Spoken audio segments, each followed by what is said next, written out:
Have you ever had that moment when your favourite band drops a new song and your first thought is, their old stuff was better? Then after a few listens you catch yourself humming it in the shower and suddenly you think, actually, this is pretty good. Well, this is a classic example of how familiarity breeds liking, and it's known as the mere exposure effect. This effect suggests that the more we encounter something, the more we tend to like it, and it's been demonstrated in hundreds of psychological experiments. Psychologists have proposed several reasons for why this occurs. One explanation suggests that it's evolutionary adaptive for us to be wary and uncertain of new things, because new might mean dangerous. But as we repeatedly encounter something and nothing bad happens, then this instinctual negative response relaxes and becomes replaced with a more positive emotional response. This is called stimulus habituation, and it's basically, hey, this thing hasn't killed me yet, nice. Another reason is processing fluency.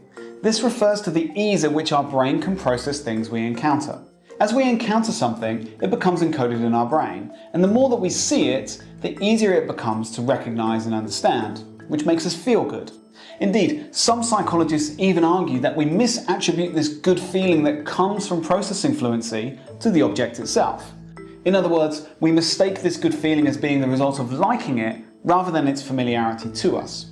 For obvious reasons, mere exposure effect can be used in marketing and advertising, and studies have shown that increasing familiarity with brands, products and adverts can increase our liking towards them. However, there's also a catch. There is a limit to how much exposure is good.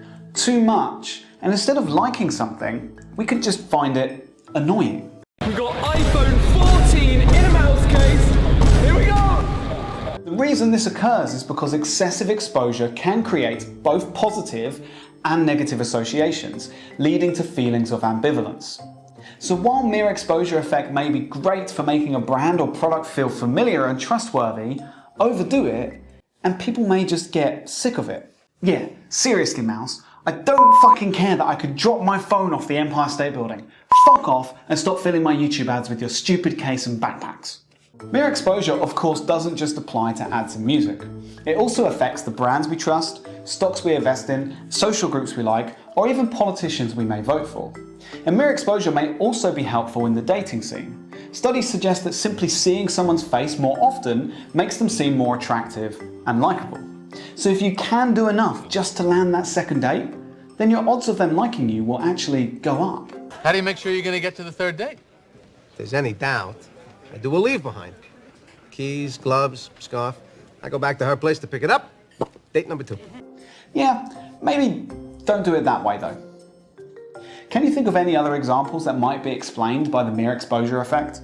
Comment down below, and if you appreciated this video, do consider giving it a like and subscribing to the channel. It really helps us out.